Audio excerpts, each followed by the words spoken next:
திருக்குறள்ல ரொம்ப உள்ளம் ஈடுபட 10 உரையாசிரியர்களுக்கு மேல இன்னும் நெறைய செய்திகள் இருக்கு. அவற்றையெல்லாம் நாம சிந்திக்கணுங்கிற ஒரு உணர்வு உண்டாகும். பயில அதனுடைய ஆழம் 1 1/4 அடியில இப்படி ஒரு செய்திய சொல்லியிருக்கிறாரே! இது எப்படி இவருக்கு கூடுதலாயிற்று? இவருடைய அறிவினுடைய பரப்பு எப்படி இருந்திருக்கும்? இவர பற்றி ஒரு செய்தியும் நமக்கு தெரியல. இவருடைய வரலாறு முழுமையும் தெரியல. அதாவது ஆங்கிலத்துல ஒரு பெரிய திறனாய்வு நூல் எழுதிய ஒரு அறிஞர் சொன்னாரு, "என்னை இந்த நூலுக்கு வெளியே தேடாதீர்கள். இந்த நூலுக்குள்ளாரயே நான் இருக்கிறேன்." அப்படின்னாரு. அந்த நூலுக்குள்ளார சொல்லி இருக்கக்கூடிய ஆளுமை தான் அவர். அதுதான் அவருடைய பண்பு. அதாவது திருவள்ளுவர் சொல்லக்கூடிய திருக்குறட்பாக்கள்ல நெறைய பாக்கள் இருக்கு. 1965ஆம் ஆண்டு நான் ஒரு கல்லூரியில பணி செய்ய தொடங்கிய காலம். அதுக்கு நான் இருப்பிடத்திலிருந்து தொடர் வண்டியில போகணும். அந்த தொடர் வண்டியில நான் போயிட்டு மாலையில திரும்பும்போது தொடர் வண்டியில திரும்பணும். அப்ப நானும் என்னுடைய நண்பர் கிருஷ்ணமூர்த்திங்கிறவரும் உட்கார்ந்து இலக்கியம் பற்றி பேசிக்கொண்டே வருவோம். ஏன்னா, அதுக்கு தகுந்தாற் போல காலியா இருக்கிற பெட்டிய தேர்ந்தெடுத்து அதுல ஏறிக்குவோம். ஊர் வர்ற வரல பேசிட்டு இருப்போம். இலக்கியம் பேசிட்டு இருப்போம். அப்ப என்ன ஆச்சு, எங்களுக்குள்ளார ஒரு பெருமை மனதுக்குள்ள இருந்தது. ஆகா! நம்ம இலக்கியம்லாம் பேசுறோமே, நம்ம இத பற்றியெல்லாம் ஆராய்கிறோமேன்னு. அந்த ஒரு உள்ளத்தினுடைய உயர்ச்சிக்கு, ஒரு பெருமை சார்ந்த எண்ணத்திற்கு ஒரு அடி குடுத்தாரு ஒரு ஆளு. அதாவது அந்த தொடர் வண்டியில நாங்க ஏறி இருந்தபோது, ஒரு தடுப்புக்கு இப்பால 5, 6 பேர் உட்காரக்கூடிய 2 பலகைகள் இருக்கு. அந்த வண்டி ஒரு இடத்துல நின்ன உடனே, 4, 5 ஆளு முரட்டு ஆளுங்களா ஏறுனான். எல்லாம் கையில மண்வெட்டி, கடப்பாரை எல்லாம் வச்சிருக்கான். எதுக்குன்னு கேட்டா, அந்த தடத்த தொடர் வண்டியினுடைய தடத்த சீர் செய்கிறவங்க, பழுது பார்க்கிறவங்க. கேங்மேன். ரயில்வே கேங்மேன்னு சொல்லுவாங்க. அந்த ஆளுங்க மேல துண்டு கிடையாது. இடுப்புல ஒரு வேட்டி தான். அதெல்லாம் தொடச்சுக்கிறதெல்லாம் அந்த வேட்டி தான். துவட்டிக்கிறதெல்லாம் அந்த வேட்டி தான். வேர்வை ஒழுகுது.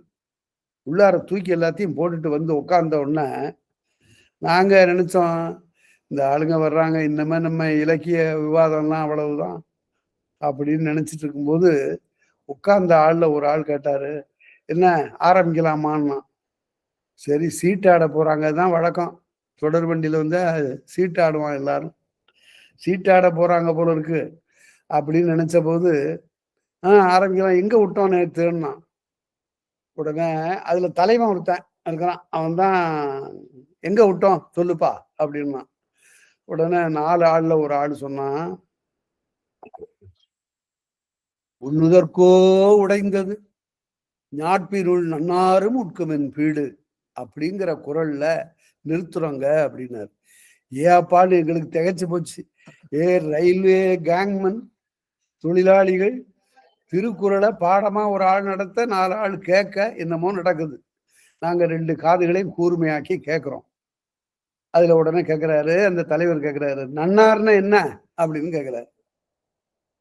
"நன்னார்னா பகைவர்" அப்படின்னு ஒருத்தன் சொன்னான். "நன்னார்னா பகைவரா? எப்படி சொல்ற?" அந்த ஆள் கேட்டாரு. அகராதியில நன்னார்னா பகைவர்னு தான் போட்டிருக்கு. அப்ப அவன் அகராதியும் பார்த்திருக்கான். நன்னார்னா பகைவர்னு போட்டிருக்கு. நண்ணுதல்னா அடைதல். நம்மை அடையார் என்று பொருள். நம்மை விலகி நிற்கக்கூடியவர்கள் பகைவர்னு பொருள். அந்த பொருள்ல வள்ளுவர் இங்க சொல்லலன்னாரு அவரு. எங்களுக்கு தூக்கி வாரி போட்டு. என்னடா இது? நன்னாருங்கிறதுக்கு நாம படிச்ச வரையில பகைவர்னு தான பொருள். இந்த ஆள் என்னமோ சொல்றாரு, கவனிப்போம் அப்படின்னு நாங்க 2 பேரும் கவனிக்கிறோம். அப்ப சொல்றாரு, நன்னார்னா இந்த இடத்துல போர்க்களத்துக்கு வராதவர்னு பொருள் அப்படின்னாரு. அது எப்படி? போர்க்களத்துக்கு வராதவர்களெல்லாம் அஞ்சுகின்ற என்னுடைய பெரிய ஆண்மை இந்த பெண்ணிடம் தோற்றுவிட்டது. போர்க்களத்துக்கு வராம எப்படி தோற்பான்? அப்படின்னா அதுக்கு அவர் சொல்றாரு, இவன் கேட்கறான், "அது எப்படிங்க? போர்க்களத்துக்கு வராதவன் வெற்றி கொண்டதுங்கிறது எப்படி?" அப்படின்னு கேட்டா, அதுக்கு அவன் சொல்றான், அதாவது தெருவுல போயிட்டு இருக்கிற, எதுக்க ஒரு மாடு வருது, கொம்பு உள்ள மாடு. அது கொஞ்சம் அப்படி வேகமா வரும்போது நீ என்ன செய்வேன்னு கேட்கிறான். கொஞ்சம் விலகுவேன்னு. கொஞ்சம் விலகுவேன்னு சொல்றியேப்பா, கொம்புள்ளதற்கு 5 முழம்னு சொல்லுன்னான். கொம்பு உள்ள விலங்க பார்த்தா ஒரு 5 முழம் ஒதுங்கிக்கேன்னு சொல்லியிருக்குதே பாட்டுல. அது தெரியலையா உனக்கு? மறந்துட்டியான்னா? ஆமான்னா. சார் அதுவே கோயில் காளை எதுக்க வந்தா என்ன செய்றேன்னு கேட்டான். உடனே நான் எங்கேயாவது ஒரு திண்ணையில ஏறிக்குவேன்னான். கோயில் காளைய பார்த்துட்டு ஏறிக்குவேன்னான். சரி, எதுக்க ஒருத்தன் பதறி அடிச்சுக்கிட்டு வேர்க்க விறுவிறுக்க ஒடியாறான். புலி, புலி, புலின்னு கத்திக்கிட்டு வர்றான். உடனே அத கேட்டு நீ என்ன செய்வ? அப்படின்னா. புலிய பார்க்கல. பார்க்கணுங்கிற தேவையே இல்ல. புலின்னு சொன்ன அளவுல பாய்ந்து தெரிகட்டு எங்க போறதுன்னு தெரியாம ஓடுறேன். அதுபோல இன்னான் போர்க்களத்துக்கு வருகிறான்னு உடனே அது கேள்விப்பட்ட உடனே வராமல் ஓடி விடுகிறவன் தான் நன்னார்னான். ஏப்பா இந்த ஒரு சொல்லை இப்படி பார்த்திருக்கிறானே இந்த ஆளு. அதனால கருங்காலி கட்டைக்கு வாயினானா கோடாலி இருங்கதலி தண்டுக்கு வாயினானும் நம்ம சொன்னாங்க. அதனால எவ்வளவு கற்றிருந்தா என்ன, இன்னும் எவ்வளவோ கற்க வேண்டியது இருக்கு. எவ்வளவு யாரிடமிருந்தும் கற்க வேண்டிய நிலை இருக்கிறது. இன்னாருக்கு ஒண்ணும் தெரியாதுன்னு யாரையும் ஒதுக்கக்கூடாது. எல்லாரிடமும் இருக்கு, அறிவு ஆற்றல் இருக்கு. அதனால டென்னிசன் தான் சொல்றான், நான் போகின்ற இடம்லாம் அறிவை திரட்டி கொண்டேன், பார்க்கின்ற மனிதர்கள் எல்லாம் அறிவாளிகளாகவே எனக்கு தோன்றினார்கள்ங்கிறான். அதுபோல ஒவ்வொரு குறளையும் நான் பார்க்கிறேன். எனக்கு ரொம்ப பிடித்தமான ஒரு குறள், நானே சிந்தித்து அதற்கு பொருள் வேற சொன்னேன். அந்த குறள் தான் என்னுடைய உள்ளத்துல ரொம்ப தொட்டுது. அந்த குறளை பற்றி நான் நீண்ட காலம் சிந்தித்திருக்கிறேன். பல இடங்களிலே அந்த குறளை நான் சொல்லுவேன். தொட்டனை தூரும் மணற்கேணி மாந்தர்க்கு கற்றனை தூரும் அறிவு. உடனே இத முதல்ல உரையோடெல்லாம் படிச்சேன். உரையெல்லாம் தராத ஒரு விளக்கம் எனக்கு உள்ளத்துல பட்டுது. என்னன்னு கேட்டா, சுருக்கமா சொல்லுவதுல பேர் வாங்கிய திருவள்ளுவர் கேணின்னு மட்டும் சொல்லியிருந்தா போதுமே, மணற்கேணின்னு எதுக்கு சொன்னாரு அப்படின்னு நினைத்து பார்த்தேன். எங்க ஊர்ல 2 ஆறு ஓடுது. சித்திரை மாதத்துல இந்த மணல்ல போய் உட்கார்ந்துதான் நான்கு இந்த நண்பர்களா இலக்கியம் பற்றி பேசி நாங்க ரொம்ப மகிழ்ச்சி அடைவோம். அதனால இந்த குறள் எனக்கு இன்னும் நல்லா புரிஞ்சுது.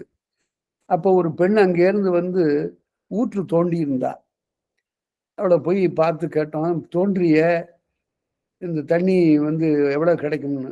4 அடி தோண்டுனா 1 அடி தண்ணீர் வரும். அதுல 2 குடம் மொண்டுகிட்டு வீட்டுக்கு போயிடுவேன்னா. சரி, மறுநாள் நாளைக்கு வந்து தோண்டி தண்ணீர் எடுத்துக்குவேன். அப்பதான் நினைச்சத, இதுதான் மணற்கேணி. இந்த பெண் நாள்தோறும் வந்து தோண்டாம விட்டுட்டான்னா, ஒரு குடம் தண்ணீர் எடுத்துக்கிட்டு போயிட்டு அப்புறம் இந்த பக்கத்துல 15 நாளைக்கு வரலன்னா, காற்று அப்படியே மணலை கொண்டு வந்து வீசி சமமா தூத்துரும். அதனால ஒருத்தனுக்கு கல்வி அறிவு வாய்க்கணும்னா தினம் படிக்கணுங்கிறாரு. அதுக்காக தான் மணற்கேணி. தினம் தோண்டினாதான் தண்ணீர் கிடைக்கும், இல்லாட்டி தூந்து போயிடும். நான் கூட பையன்களை கேட்கறது வழக்கம், படிக்கவே இல்லையா, தூந்து போச்சாப்பா, இருக்கா அப்படின்னு கேட்பேன். அதனால அந்த மாதிரி மணற்கேணிங்கிற ஒரு சொல்லினுடைய ஆட்சி பாருங்க. தொட்டனை தூரும், எவ்வளவுக்கு தோன்றீங்களோ அவ்வளவுக்கு அறிவு, எவ்வளவுக்கு படிக்கிறீங்களோ அவ்வளவுக்கு தெளிவு கிடைக்கும். இந்த மாதிரியா திருக்குறளை சிந்திக்கிறதுக்கு ஒரு பெரிய இது வேண்டும்.